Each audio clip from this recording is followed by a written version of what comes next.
Hi, this is Ross Payne here with Role Playing Public Radio, and this is RPPR, Role Playing Public Radio, episode 34, Break It Up, PvP Refereeing, another dealing with conflict resolution between players, both as a game master and as a player.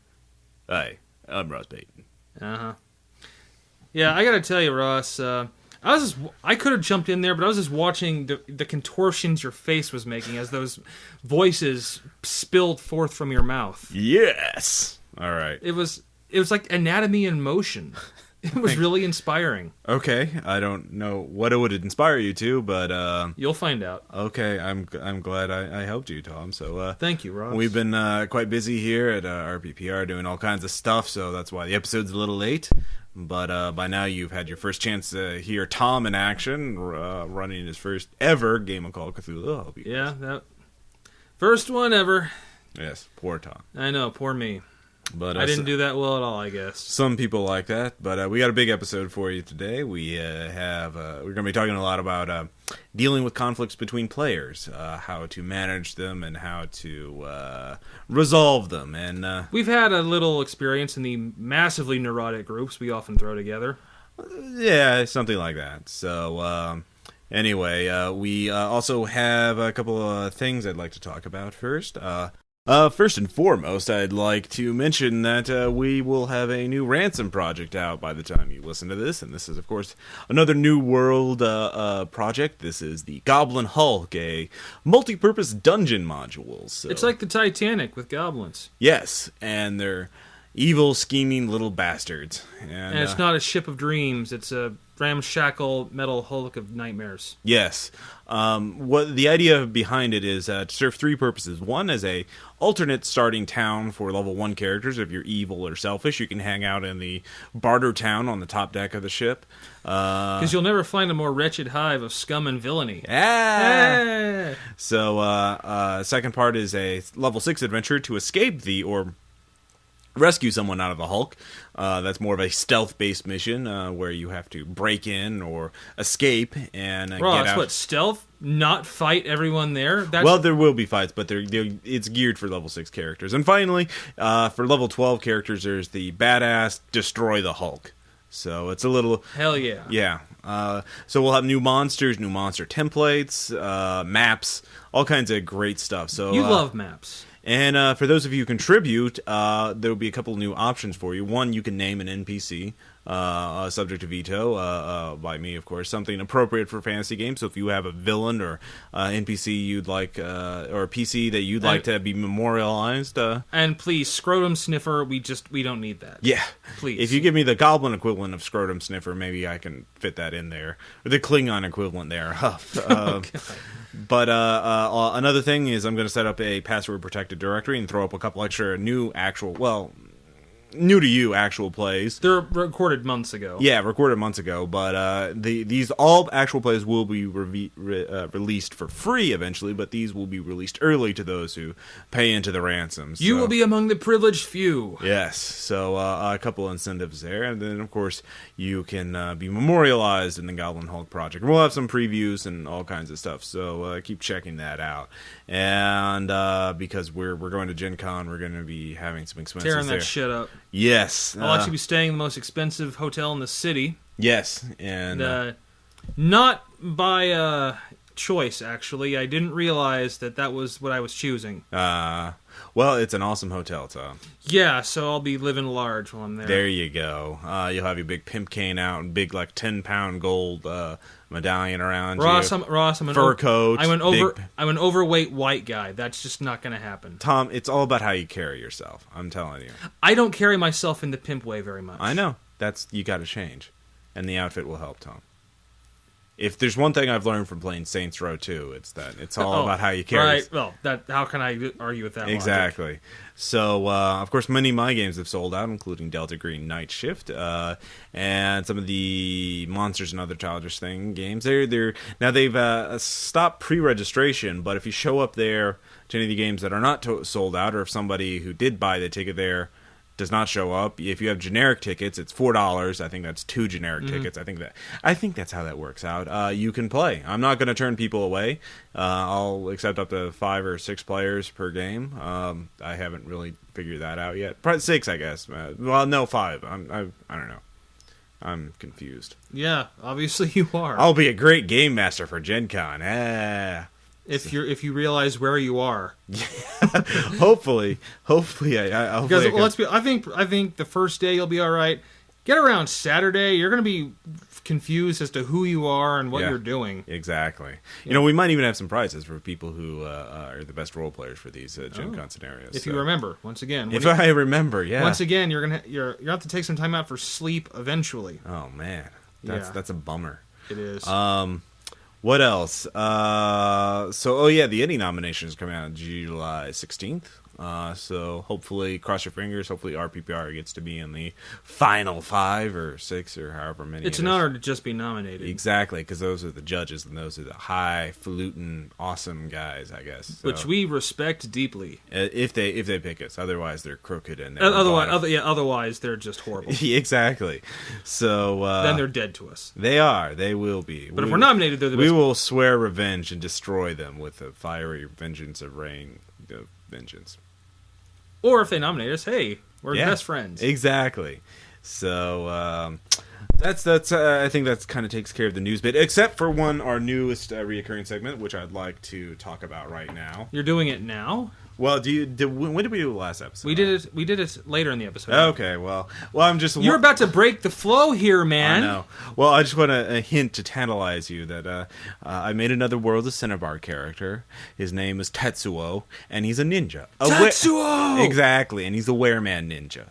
Whatever the fuck that means. I don't know what a wereman is, actually. I picked it because it sounded cool. So hopefully I can read this in the meantime and find out what the hell it is. So... But we'll deal with that later. That's true. So I guess we'll get on to the main meat of the episode. And you like meat? Some of them may be vegan. As we're sitting in a room with a snake digesting a mouse right now. Yes. My brother's pet king snake. He has a king snake that he left behind. Yeah. So yes, player versus player conflict. Now we don't mean like paranoia. My PC kills your PC. Although that can be a problem. I think. The biggest issue here in game is obviously meta conflict, which is to say the player having a problem with another player. Yes. So and often that does come out in game too. Yeah, no, it does, and there's a lot of ways that this happens, and a lot of ways it can go down and be resolved. But I think. In general, I mean, there are obviously exceptions. I think in general, the key that we're going to be repeating here, our mantra is to be impartial, polite, and firm.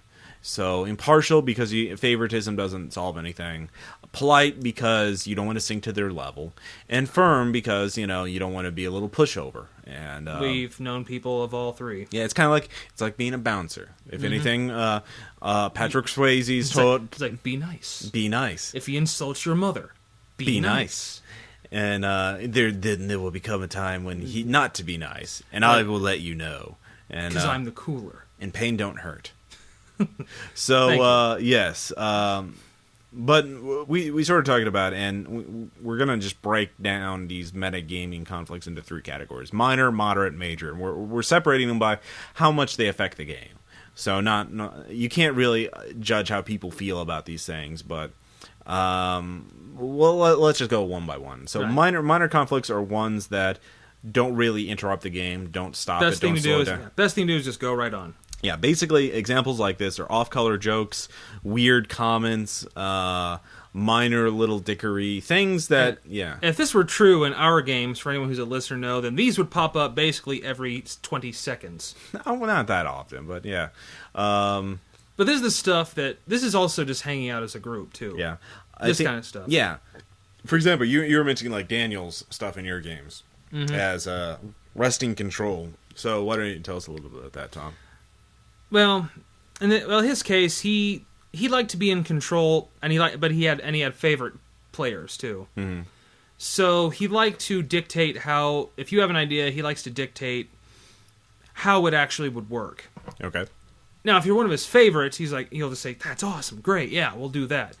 if you're not, if you have that misfortune, then he's going to say, okay, well, here's how it works. Mm-hmm. And most of his non-favorite players were also pushovers. Mm-hmm. So they just quietly went along with it. I see. That's why I consider it minor, because nothing really stopped. If players had been a little more assertive, it would have gone up to a moderate, I think. Right. But yeah, also if it's a player just taking it, then it stays minor, because the player, that player has to say something that says that doesn't happen. Excuse me. Right. But in that case, since almost no one ever spoke up, they just remain minor. Okay. So yeah, in general, if you think you can ignore it, try to ignore it, because again, the more energy you spend to resolve these player conflicts, the less energy you have for the game, Right. and the less, and people will only buy into the game for so much BS, and so basically, it's kind of like Sarah Palin. Yeah. The more you bitch about something, and trying to say that it's not fair, the more it's going to bury you. Yeah. So for mine, if you think you can ignore it and you think it's a minor thing, and like only one player has a problem with it, or is one player being into everyone else is cool with it or can ignore it, then just go on. Don't make it seen. So those the minor issues are the easiest to deal with, obviously. And also, even the minor issues can often make the game more interesting. Yeah. Because a minor conflict between two players that they don't disrupt the game, but their role playing kind of shows it. That can be interesting. Yeah. Now, the next category, moderate, we deal with things that you actually have to deal with. You have to actually talk about or bring attention to the game, but that they aren't game-breaking. And I think in some of the later New World episodes, you will start to hear this between two of our players, Mike and Bill. And Mike is kind of a laid-back, kind of take it as you go, hack and slasher. He's a hack and slasher. Yeah. He is. And then there's Bill, who's a little more knowledgeable of the rules, a little more really doesn't say it, but we'll go with that. Yeah. More knowledgeable of the rules and a little more takes it a little more seriously, and so they're sort of opposite ends of the game style, and the thing is, but both quite assertive. Yeah, they're both quite assertive. Both of them are trying several times in the game have tried to become alpha dogs, basically, for the game. And the way I've dealt with it is, one, try and briefly just like, all right, let's just move past this. Fortunately, Bill has been very good about like just kind of he won't blow up, but he'll take issue for a while, but he'll let it go. And like a day or two later, he's fine. Yeah. Well, I mean, even in the game, like, there's a session where the players are dealing with vampires or something like that, and Mike wants to make a deal with them, and Bill doesn't, and No, it was the combat. Mike was next to the MacGuffin and could have done an action to end in the combat. He kept attacking, and Bill got kind of irritated because he just wanted to keep fighting. He didn't, wanted to end the combat right away. And it wasn't going particularly well for us. It was a pretty tough fight, I have to say. So it was the toughest up to that point. Actually. Really? I think it might have been the toughest up to that point. Huh. Okay. Huh. Then again, we had a lot of sessions of that, so I could be mistaken, but from what I remember. Yeah. So Bill, I tried to smooth things over. I was polite. I was impartial. I mean, I tried to advise Mike, kind of like, you can just end this fight. I was like, yeah, well, Jason's trying it, but Jason couldn't roll for crap that night. Yeah, weird. He's the third strongest character in the group. Yeah, and he couldn't do it. But Bill, one lesson that you should always do is never take anything said at the table too seriously, or never take a person never. So like Bill said, he was kind of wanted to blow off some steam. And at first he was like wanting to take a break from the game, but he, basically cooled down and he was fine with it. And I knew that would happen because I don't know. I mean, I haven't known Bill too terribly long, but I know he's the professional kind of player who can rise above it. So you kind of have to. So basically, with these moderate things, try and basically resolve it. Try and get both players to compromise and like not be such douches or whatever. Douche is the wrong word to say, I think. But try unreasonable. to make it more reasonable, and then just move past it. Again, just ignore it, sweep it on, do the middle, with as little energy spent as think possible. of what WASP, white Anglo-Saxon Protestants. You know what they do when they have a big family crisis? They sweep it under the carpet. Oh, your aunt has a drinking problem. No one knows. Exactly. No one. Yeah. Oh, your teenage daughter got pregnant. Oh, she just went away to summer camp. And that's it. So just do what that's the ticket. Do what the American family does, and just sweep it all under the table, sweep it all under the carpet. Because the more energy you spend on it, the more it's going to keep popping up. Exactly. You don't want to be a Jerry Springer type of gaming. No. Is that working? Is that comparison working? Well, yeah, but do you really? If you really want to compare yourselves to Jerry Springer, that's just sad. Gaming, your group is like a family, and you want to, and like good families, you should have many secrets and lie and deny things and pretend things don't exist. Keep things as upbeat and rosy as possible. Exactly. Don't be honest. Don't resolve issues. Keep things nice. This is horrible. God, we are bastards. I know. But the final category of major problems. issues, and these are the ones that break a game, and they're basically no one has control of them. It's just something that's said or something that's on at the table that like someone leaves the table and can't deal with it anymore, or everyone, or more than one. I experienced a few of these. Like the one that stands out was an Auschwitz joke at a game. Ouch. Yeah, and was this the game I was at, or which game was this? This was years ago, back when I was gaming with Sean. Okay. I forget who it was. I think we only gamed with him for one time, but someone made, I believe, the gist of it was, hey, what do you call 6 million dead Jews, and it's a good start. That was one of those, and though there were some pretty jaded players there, but it was like a flat line of the game. Yeah. And it was like dead silence for about a minute. Yeah. Except for the guy that told it, who didn't understand what the big deal was. Because we were making a bunch of sex jokes and shit, but that's par for the course for 20-year-olds. Right. But that one just there's a difference between an off-color joke and a really tasteless, tactless, Yeah, that was a gigantic titanium wrench right in the works. Yeah. Right. And that game ended right then and there. We realized there was no coming back to that. Yeah, that's honestly, that as sad as it may seem, the best resolution for these kind of situations is to end the game. At least take a break. Like if something happens that everyone if everyone suddenly is uncomfortable, or if you think a major game issue is about to break out, like if it goes from moderate, if about to go to major, like really just like, all right, hey everybody, let's take a break. Let's have a smoke break. Let's go get some Krispy Kremes or smoke break or whatever. Depending. Yeah, depending on your players' makeup, or your group's makeup. So. Yeah, basically take a break, do something else, try and get everybody's mind off it. Again, denial. Yeah. Sweep it under the carpet, be nice, it never happened. It never happened. Now, there is another aspect to it. This is all at the table. The strategies to deal with the table. Be polite, be firm, be impartial, and try and sweep it under the carpet as quickly as possible. But in between games, try to talk to the players between time and make sure things don't reach a consensus of what happens. Yeah, where everyone stands. Yeah, and let them cool down. You'll be amazed at how more reasonable people will be once they've slept on it. Yeah, I'm actually 8 to 9 out of 10 times. Yeah, it'll be resolved by the next session. Yeah, I mean they'll get over it, or you can calm them down, or they'll be friends again. I mean, it's just a social thing. Is people fight? Yeah, let's just face it. Like people, I don't care how close they are. Yeah, we have the bonus that we disrespect each other all the time. So yeah, exactly. So yeah, we're flipping each other off right now. Yeah, that this is the sound of me flipping Tom off. Yeah, and this is me returning the favor. Yeah, and see, it works exactly just fine. Oh, here. Oh, that's very nice, Ross. I'm making a jerk-off motion right now. See, that's how we roll. Exactly.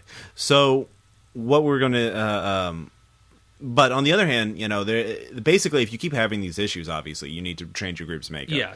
And I honestly, Bill and Mike, they're opposite ends of the personality spectrum or gaming spectrum. But they're not irreconcilable. Yeah, I think we have a large group. If it was just them, yeah. If it was a smaller group, yeah. But we have Cody and Jason. That's problematic. Dan I told you of the group, my other group. Yeah. Which is pretty much down to me and two other guys. Yeah.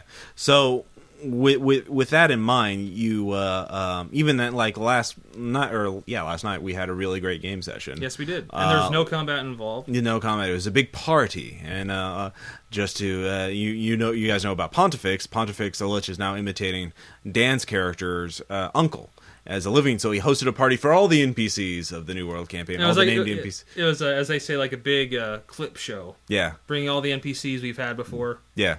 I was like, oh, we want the pirate to show up. And like, okay, I guess he shows up then. So, yeah. So,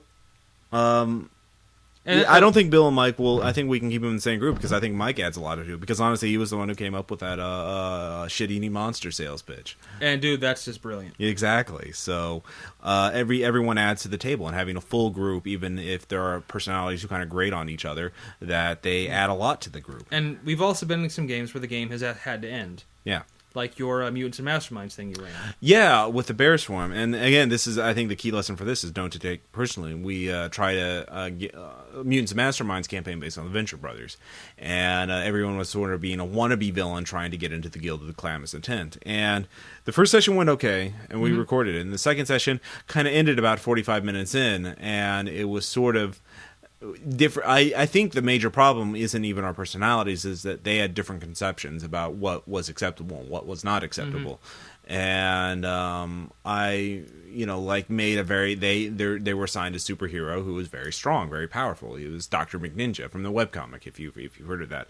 And they were all like power level 6 and kind of not very competent, and they went straight after them and sort of ignored the advice of not going after him. But one thing led to another, and we sort of, I didn't take it personally. I hope they didn't take it personally, and I think we resolved it, and we just decided that it wasn't worth going after. So that's fine. Sometimes you have to do that. Yeah.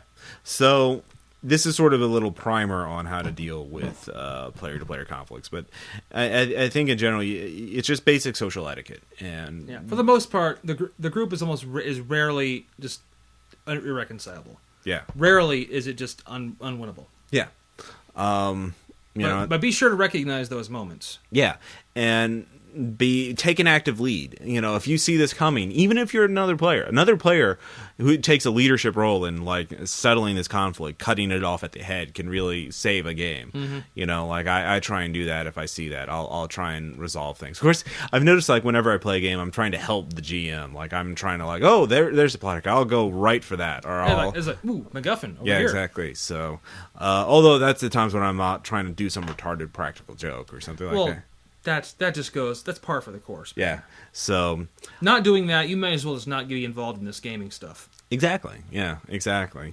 And I think also at the end of the day, remember, it's a game. It's a game. And if you're not having fun, and then you're missing the point of it. So have fun. And especially if you're ready to kill someone at the table with you. Yeah. Then you're doing it wrong. You have steered off course into the woods. You are doing it wrong, and you should not do it. Yeah. You should do it right. Yeah.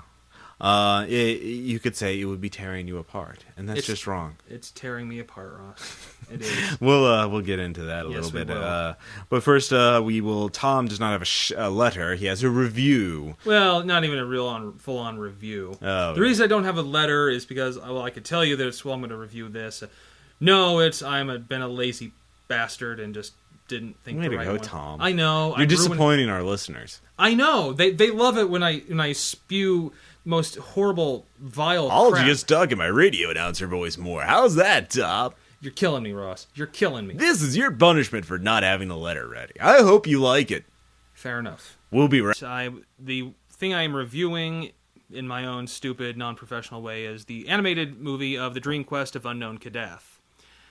I have to say, I don't know what I was expecting when I saw this. I was just kind of looking up a bunch of Lovecraft stuff, and happened across this on a website that I forget which one, so it piqued my interest enough, like, all right, I'm actually going to spend some money on this thing. And so I got it, and it's basically it's a lightly animated version of the 5-part comic book that was done on it, where done with dialogue. Now, and what I thought would be the thing I didn't like the most, I forgave immediately, because the voice actors aren't really voice actors. They're people reading lines. Like, the guy doing Randolph Carter, the main character, is the closest one to a voice actor I could see. Everyone else was kind of just reading the lines. And that became obvious, just the people he's talking to. So then he starts talking to the ghouls, and the ghouls just sound like another guy. And, all the weird things just sound like normal people. And the only voice I didn't quite get was Nyarlathotep having a 20-ish woman's voice. But then again, I'm me, and I'm a horrible person, as Ross will agree with me right now. But the thing is, it really works for what it is, which is some people saying, "Hey, it probably started, hey, let's make a movie," and hey, let's make an animated movie on this, and hey, let's do it a feature-length animated movie. So I imagine the budget probably was close to what the budget you had to work with on Motorhome from Hell, which was pretty close to zero. So it's just the effort alone just amazed me what they actually did with it. It's cutouts of the comic book, animated like going downstairs, and the soundtrack is kick-ass. And so the soundtrack mixed all together with everything, it was just something that I watched, and then I watched a second time right after just to make sure I got everything. And it is dead on to the actual story of the Dream-Quest of Unknown Kadath, which I also read just so I'd be caught up on that. Yeah, and then of course now I'm doing this kind of half-assed review on it. But I would say I really did enjoy it. Money well spent, and I'm going to. That was amazing. No, I don't really think you believe. I know. But dude, seriously, pick it up if you got a chance. All right. We'll provide the link. Well, Ross will, because he does all the technical work, and he's the genius behind everything. Yes, I am the genius. All glory to the Ross. Apparently when you're glorified, Ross, you start to sound like Blobbert Smith. Yes, oh yes. I was glorified once. It was delicious. Thank you for that. Anyway, first I would like to go over, before we go to our shout-outs and anecdotes, I would like to talk about my Cinnabar character. Oh, I wish you would, Ross. Please. Yes. I would like to first mention Tetsuo is I used character creation method 2, which is a method, let's see here, that lets me pick my own race and my own class, unbelievably enough. God damn, Ross. Yes. Damn. So, let's just find here. Where is Wereman? Here is Wereman. Wereman and Werewomen. So anyways, he's a Wereman ninja. I rolled a 15 for con, a 15 for strength, but that became a 45 when I became a ninja, because they get 1d4 times 10 plus bonus strength. I rolled a 3, so I got 30 points. So, yeah, ninjas can lift trucks. Yeah, exactly, they can. I have a 19 agility, a 17 dex, 11 intelligence, and 12 wisdom, and like a 22 ego or something. I forgot to do that part. But anyways, you're not a very good character maker, are you? There? No, I'm not. But it doesn't matter. So Weremen, they were created as protectors, servants, and warriors for their makers, the alchemists. So what can they do? Blah blah blah. They have an absorption field. They can absorb attacks. And they get advanced mathematics, ambush, concealment, interrogation, impersonation. And let's see here. They have shadow form and selective amnesia. Oh, I only get one of those though. I get those at higher levels. So that's his basic abilities. But what's really cool is I read about the ninjas, and the ninja description is just like ridiculously awesome. Let's see here. They train for 22 years in the temple within the city of Terra. During this time, they leave the temple only at night to practice using stealth. This is done only with the aid of a teacher and only on command. And here's the ninja saying. Do you want to hear the ninja saying, Tom? Go ahead. Ours is the tradition of service to those in need, strength to those in distress, and protection for the meek. We use the art of ninjutsu and the gift of ki to aid us in our fight. We are the silent blades of the wheel and march with the forces of the universe. Life and death, we are the ninja, invisible warriors of the night. Weren't they assassins originally? No, what's the second? And then they learn 2 skills. One is the nerve pinch. And then they learn the second skill ninjas learn is telepathy. They learn this by interacting with other ninjas. You learn telepathy by interacting with ninjas, Tom. My body's eating my testicles right now. I want you to know this. Well, let's see here. They have all kinds of skills. They have xenobiology. Well, of course they would have that. Why not? Yeah. They have telepathy. And then I rolled Flying Foot as my attack power. So that's my second character. And then there's a bunch of derived stats like beam attack dodge and blah, blah, blah. Yeah, no one cares. Yeah, exactly. So my Flying Foot does 1d10 times 100 damage. And that's times 15 because of my strength modifier. So I could do up to 15,000 damage. So you can shatter a skyscraper with your foot. Yeah, probably. Of course, the average monster in there is like tens of thousands of hit points, so it'll probably take more than one flying. Isn't it eventually when the numbers get too high, they start to lose their meaning? I guess. Yeah, Metamorph. Let's see. Just looking at random monsters, an armored mantis has 6,000 to 12,000 hit points. What the hell? And then they have 2/10, which means all damage is reduced to them by 100. So they actually have 60,000 to 600,000 to 1.2 million hit points if you really think about it. So, yeah, it's Cinnabar, Tom. Yeah, which is starting to make Rift seem like a literary work of genius in comparison. Like a 19th century Russian novel? Yeah. By Tolstoy? War and Peace. Yes. I've read War and Peace. That book looks like it could give War and Peace a run for its money on sheer length. Probably. But I think the thing to take away from this, Tom, is that you can learn telepathy by interacting with a ninja. Only if you are a ninja yourself?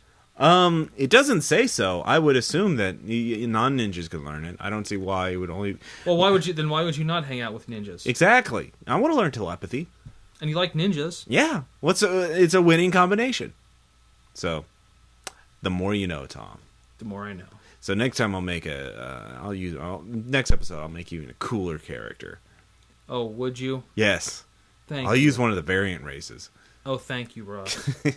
Thank you so much. Yes, because that was a standard race. Yeah, I know. All right. So I guess we're on to shout-outs. Yes, we are. Shout-outs. Say it with me, Ross. Shout-outs. So, first off, this is a mutual one. Yes. This is the... Wait. Let's introduce this properly. Oh, hi, Ross. Oh, hi, Tom. Hi, I'm Johnny. Anyway, this is the Anything for My Princess. You're tearing me apart. Everyone betrays me. Last weekend I showed Tom and Patrick and Cree and a few other people the most awesome movie ever. It's The Room. It's a cult classic movie created in 2003 by a visionary director, Tommy Wiseau. And who switches accents 5, 6 he's got times. like 6 or 7 accents. It's like totally unique among the world, but The Room I can't really describe it. But anyways, one cannot be told what The Room is. Yeah, you have to see it for yourself. Yeah. But they've done a riff tracks for it at the riff tracks, and it's a winning combination, I have to say. You must see The Room and riff tracks together. As one. It is a transcendent experience that will change your life forever. At the very least, give you something to quote for months later. Yes. You can find scenes of The Room on YouTube. And there's one, for example... The Flower Shop. The Flower Shop, yes. Mm-hmm. Okay, Tommy Wiseau, the main character, whose name is Johnny, or his character's name is Johnny, goes into a flower shop. It's like, oh, hi, I ordered 1,000 red roses. Oh, hi, Johnny. I didn't know it was you. Here you go. How much is it? $18.50. No, it's $18. $18. Oh, here you go. Keep the change. Oh, hi, doggy. You're my favorite customer. There's in the space of 20 seconds, that's the dialogue, and that there's no reason for the plot. There's no reason for it to be in there anywhere, but it is in there because we had to know that Johnny was that flower shop's favorite customer. Yes, and he said hi to a doggy. He says, "Oh, hi" to everyone. It's like, oh, hi, Mark. Oh, hi, Denny. Oh, hi, Lisa. Mm. And just, I cannot talk enough about this movie. You have to see it. And you have to play football in tuxedos. Yes, and play catch from 3 feet away. And if you ever have a problem with drugs, you don't want to be messing with some guy named Chris R. He's a bad man. With a gun. He has a gun. And there's also... Have creepy sex on the stairs. There's 3 sex scenes in the first 20 minutes. It seems like it, yeah. It's just... Wow. I mean... Just wow. Wow. Wow. It was one of those, after it was over, there was silence for about 30 seconds. Yeah. It was as we were just trying to process what we had just seen. It is the key and the gate to the new world of something. Yeah, it also transcends... So beautiful. Should have sent a poet. It also transcends what I think, crap movie. Oh, yeah. No, it's a cult movie. It's a cult movie. There are pictures of framed spoons in the room. Oh, and I think Patrick would never forgive me if I didn't mention this. He raised $6 million to make this movie, too. Tommy Wiseau did, not Patrick. So, yes. And we kept saying over and over when he was here, $6 million. I thought it was apparently film. It was shot with both film and HD video simultaneously. They couldn't pick a format, so they shot them both. You can actually see when they use which one. I guess, yeah. Oh, and it's in San Francisco, just in case that's not clear. Yeah. There's 15 minutes of establishing shots. It seems like that. So yeah, that see it. Just watch it. Yes. You do yourself. Even without riff tracks, it's so bizarre. It's entertaining on its own right. But anyway, we should move on. Enough of that. Yes. I want to give a little update on the M51 engineer bags. We got a few hundred hits from RPG.net because somebody linked to us in a thread about what backpack do you use? And somebody mentioned, the M51 engineer bag. And our review was so awesome. It was. It was the greatest review of anything ever. Exactly. Much better than your review of the Dream-Quest of Unknown Kadath. Okay. Oh, dude, that one was just me bullshitting. So it was truthful bullshitting, though. Anyways, I just want to give a little field report. I've been using it for a couple month or two now, and a few months now, and it's a great gaming bag. What you should do is get a couple tubes of dice, and then there's a back storage area, and there's these little tube slots that you can put the tubes of dice in, perfect fit. And then there are these little pouches that you can put miniatures in, and then you can store books. Did I mention it has compartments? It has compartments, Tom, and you can put a decent sized stack of books, though. I touched the bag. Yeah, it's a great bag. It's. Can I touch it again? Yes. Here. Oh God! Look at this, Tom. You see? Okay, look. Show me. See, Ross. here's the back. Holy damn it! Christmas. Look at that. See? Oh my God. See, some of the miniatures kind of fell out because I was moving it around, but you get the idea. Oh my! See, look, there's a little God. tube of dice. I got there's tubes of dice. And then there's a rear thing. There are so many compartments. And, it works well. And then you have the front part for the books. Now, the thing is, though, for Gen Con, I am not going to use this all the time, exclusively. Why not? Well, what else do you possibly need? Well, you see, the thing is, I'm going to use this for my con games. I'll load it up to bear for all the games I'm going to be running there. And then for the exhibition hall, though, I'm going to get an empty backpack, and just carry that so I can buy a bunch of stuff and carry it in there. Because, it is a shoulder bag, and, if you're buying a whole lot of crap at Gen Con, you don't want to be, this bag does have a limited amount of space. Well, see, I won't have that problem. Yeah. I can just go straight up to the room and deposit my stuff, and then go buy more. That's so, but anyways... So it's a great game for con, but I wouldn't use it as a large storage capacity device. Yeah. Though I will say, you will get laid if you have this bag, man. That's a little much, but you will get poontang. Yes, you will. Okay, fair enough. We've already mentioned the Dream-Quest of Unknown Kadath, and that's of course one of our shout-outs, or your shout-out. I have another one to the A Very Scary Solstice, the Christmas album from the H.P. Lovecraft Historical Society. Yes. I want to mention Field Notes. Field Notes is a brand of notebooks, and a little like Moleskines, but they're smaller. You can get 3 for $10, and they look cool, and they are cool, and that's pretty much all you need. So I'm using a Field Note brand pen. It looks very cool. They use Futura for the font, and it's a sans serif font. Tom, do you know what a sans serif is? Yes, Ross, I know. Are yes, I know. Are you sure? Okay. That pen is not nearly as cool as the bag. No, nothing is. But if you can put it in there. Well, what can't you put in that See, bag, look, I Ross? have it. What can't you put in that bag? My soul. I don't know. Your soul's in that bag. Man. Oh wow, this is getting heavy. I want to mention Prototype. Yes. The video game. This is a ultra-violent PS3, Xbox 360, PC game where you're playing a viral monster who runs around Manhattan tearing shit up, and it's like uses sandbox kind of like Hulk Ultimate Destruction done by Radical Entertainment. Similar plot line, or not similar plot line, similar game mechanics, but holy shit, this is a violent and awesome game. You can jump kick helicopters to destroy them, and you murder hundreds and hundreds and hundreds of people in your quest to find out what the hell is going on with you. And you can't even remotely be considered a good guy because you kill so many civilians. You eat people, don't you? You eat people to regain health and to consume their memories. So it's not just evil soldiers who are trying to kill you. It's just innocent civilians that get in your way. And there's a lot of collateral damage in this game. So yeah, it's pretty crazy. It's pretty fun. But and it's the head designer. One of the head designers for it is Dennis Detwiller, one of the co-authors of Delta Green. Ah, yeah. And the other authors of Delta Green, like Scott Glancy, who ran Dig to Victory, they're featured as NPCs in the game, so you can actually eat Scott Glancy and consume his memories.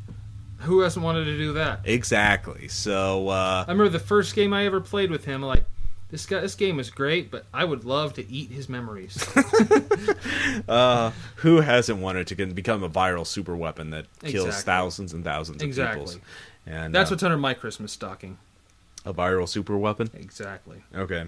I think you mentioned Nostalgia Critic. Yes, the Nostalgia Critic, who just a guy that he reviews stuff a lot better than I do. Mm-hmm. I'd like to make that perfectly clear.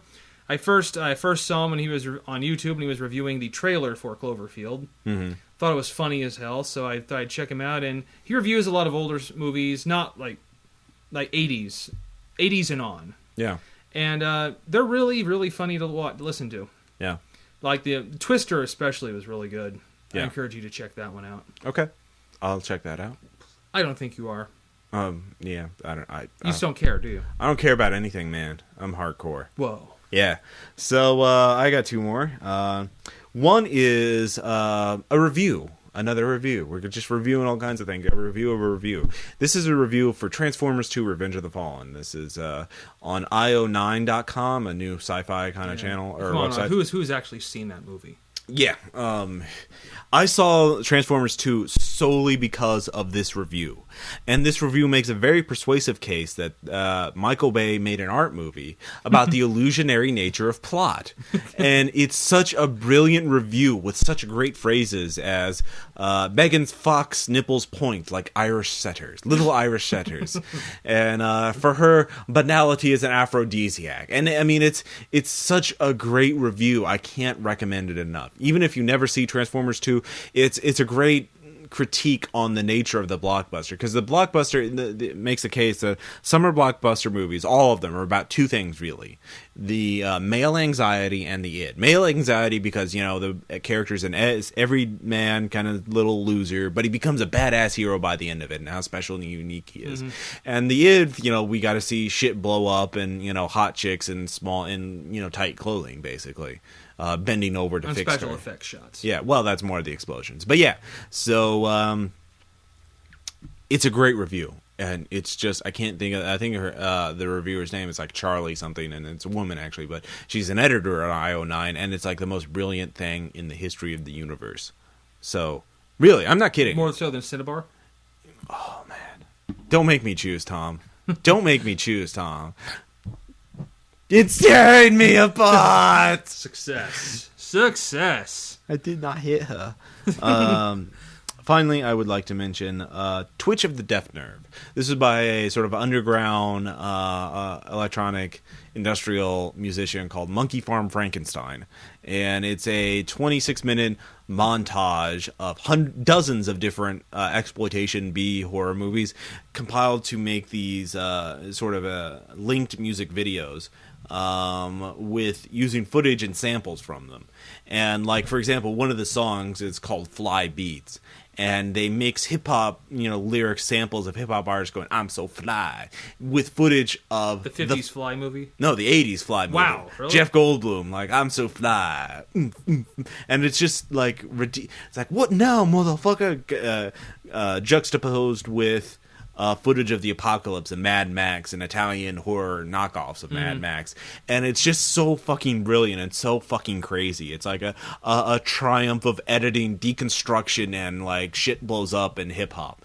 And so it's cool. Now the sad thing is there's only one streaming video that I've ever found. It's on his website, which is what I'll link to, but it's a small little window and it kind of sucks. If you want the full impact, you have to go on some torrent sites and download, and most of the torrents have very few seeds. So look for it, Twitch of the Deaf Nerve, DEF.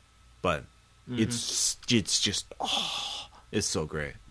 It's great. Anyways, that's all for the shout-outs. So okay, lots of shout-outs today. We're just full of shout-outs. So we're shouting. Shouting out to the public. So finally we have anecdotes. So you can go first, Tom. Okay. Could I? Yes, you could. Okay. This is a Star Wars game I remember back at, D20 Star Wars before Saga Edition, so I think I might have mentioned this game before, but not this particular scene. I don't know why I thought of it, but it's one of those instances of, I think it's 1/4 overestimating my players and 3/4 of me over-planning. There was a situation, I even forget the situation, but what they had to do was to break into a ship that was docked in a starport. I forget the reason why they had to do it, I just remember they had to do it. And so then I start describing the starport and the security, and I must have been in rare form that day, because I started covering all this, the hovering security, camera bots that are hovering around, the guards that are patrolling, that they have no overlap, so there's always a constant guard patrol. There's signs saying warning, this whole area under firearm surveillance, so anyone even brandishing a weapon sets off an alarm. And then I describe the ship. It's there's only one gangplank into it that goes up to the main entrance that is that has a security droid on guard. That the ship itself has no other open ports. There's a fuel line that is it's being fueled at times. There's no way in there. I describe it so much that I don't realize I've essentially eliminated every idea they had of getting into the ship. And so I was surprised when I finally, I don't know how much time passed, but I finished the description like, okay, so what do you do? I get a sea of dumbfounded faces. And they're like, can we bribe a guard? Well, which one? Like, it's like apparently they were trying to think of a plan during the whole spiel I was giving, and by the time I was done, their brains had exploded. And this was a group that wasn't really known for its bright ideas. So they finally, I guess they couldn't think of a way on board. And only afterwards did I realize, I don't think I could have either. I could have. You probably could have. Because I'm great. But. Well, yeah, obviously. But it's just one of those where I didn't even realize maybe I did block every potential route. There's always a way in, Tom. There's always security is always there's always a flaw in the system. Unless it's casino security. Tom, especially casino security. I don't think Haven't you ever watched Ocean's 11? Yes, I have. Yeah, see? There you go. No, you would have thought of a way. I eventually did. I mean, what kind of time constraints were they dealing with? The ship was going to leave in 3 hours. Oh, that would have been pretty hard then, because then what I would have done is first hack into the systems, the surveillance network, which I assume was that's possible. Actually that's one thing they never thought of. They never thought yes, there's a central computer to this thing. I even mentioned you can see the docking control area up above. Yeah. Yeah, totally forgot about that. Yeah, they did not ever think about. See, that. that's you always. But then again, everyone made Jedis and so soldiers. they're just like, fuck it, we're gonna kill them. Yeah. And I said the thing is, they say you have to be subtle about this. The client requires that you get in. As I plant. I remember it was plant a listening device in the cockpit, the crew quarters, and the mess hall of the ship, and then get out. Well, was anyone scheduled to go on board the ship, like maintenance or like? They never checked that. Oh, see, it would have been easy. Then I also, I admit, this was also back in my just post high school days. Yeah. So you were a horrible game master. So were you, dude. So everyone was. Can we? Everyone was. Okay, fair enough. But it's the one time that I actually killed a game at that point. Yeah. Way to go there. I know. I totally killed Dick. it. I totally was a dick. Can't believe you ruined that game that I was never a part of. Didn't even hear about it. I didn't even hear about it, and you totally killed it. Because, I would never have invited you anyway. God! Because you would have won it in the first session. Wasn't I? Yeah, was I? And I was probably in Raleigh at that point. Probably. Yeah. So anyway, well, that was a hell of an anecdote, Tom. I don't think that's I think that's actually, good lesson. Don't overplan shit. So yeah. Like a New World game, I don't plan for shit. I just have a couple ideas, like and some monster stats. I'm like, all right. Well, I know we've said don't underestimate your player's creativity. Yeah. I guess we can also learn a lesson. Don't overestimate it either. That's true.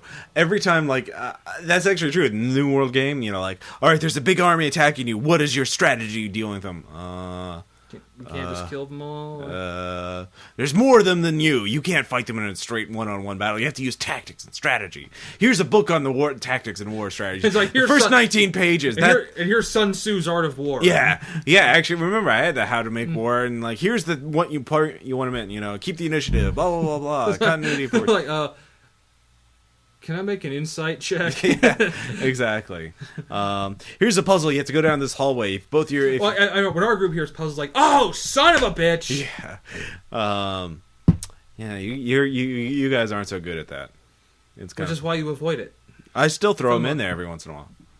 Yeah, we seem to solve them though. Yeah, because I have to give you enough hints and Oh, look, Ross is the biggest badass game master in the world here. Yeah. Intellectual. I know. I'm a horrible person. Yes, you are. Anyways, I got some anecdotes. Well, bring it on, bitch. All right. First is just a minor one. In the New World game, a few sessions ago, players were... I sent some bad guys to fight you guys. Some Azers, some little evil dwarf dudes, fire dwarves. And I sort of overestimated how badass they were. Because you guys whooped their asses. And what was fed is in the first round, it's like, Dan or something, I do blah, blah, blah damage to all of them. I'm like, here's my badass move that will totally do a shitload of damage to all of them. I'm just like, I just pause, turn away from the group, and just make a sad face with my lower lip sticking out like this, and everyone just said, everyone was like, "Oh, we're kicking your ass." Oh, I just thought it was funny because of how you guys just relished so much, and just finally totally whooping ass for once. I mean, yeah, because you tend to make challenges. I know we can't just walk through everything. I know with our swords pointed on our massive erections and just kill everyone. The other anecdote is from a game Bill was running, where I am Mort the Rogue, a mafioso kind of rogue, and basically we're fighting some more evil dwarves, the Dwagers from Monster Manual 2, and they have these little... The thing about them is they're really fucking irritating to fight when you're level 9 because they have all these status conditions that they can give you. They can slow you, they can marken you, they can weaken you, they can give you ongoing damage. I mean, they can, and so basically at one point I had a ridiculous amount of status effects. I had all of those, ongoing damage, slowed, marked, weakened, blah blah blah. Stupid. Yeah, and so at the beginning of the round, I'm like, oh, I take 25 damage. I'm slowed. I'm weakened. I'm marked. And I just go on. It's like My library books are overdue. I have jury duty. My car's in the shop. I gotta make a child support payment. My rent's late. I got this rash. My dog's missing. And I just go on and on and on for like a minute or two, and by the end of it, they had to take a break from the game. Not because I screwed everyone up, it's just because they were laughing so much that everyone, all right, we gotta recover. We gotta take a break here. And so I felt pretty good about that. Well done, Ross. Poor Ross. I know. 4 out of 6 of us dropped at least once in that fight. That was pretty ridiculous. So Ross is a victim. I am. My poor little rogue. So it was a little short anecdote, but I hope that brightens your little day, Tom. Boopy boopy boo. Yes. Yeah. So I think that about wraps us up here for episode 34. Yeah. Break it up. So we got break it up. Yeah. So we'll have some more actual play, and we'll have all kinds. And the ransom, be sure to contribute to the ransom, the Goblin Hulk, and you can get all kinds of neat stuff. Hey, you know from the New World Primer, when you have a ransom, it's a good one. It is. We're classy here at yes, RPPR. We are. So stay classy. And you stay classy, listeners. Oh, hi, listeners. Oh, hi, listeners. So, and that end, we will end. And we shall see you again with our pre-Gen Con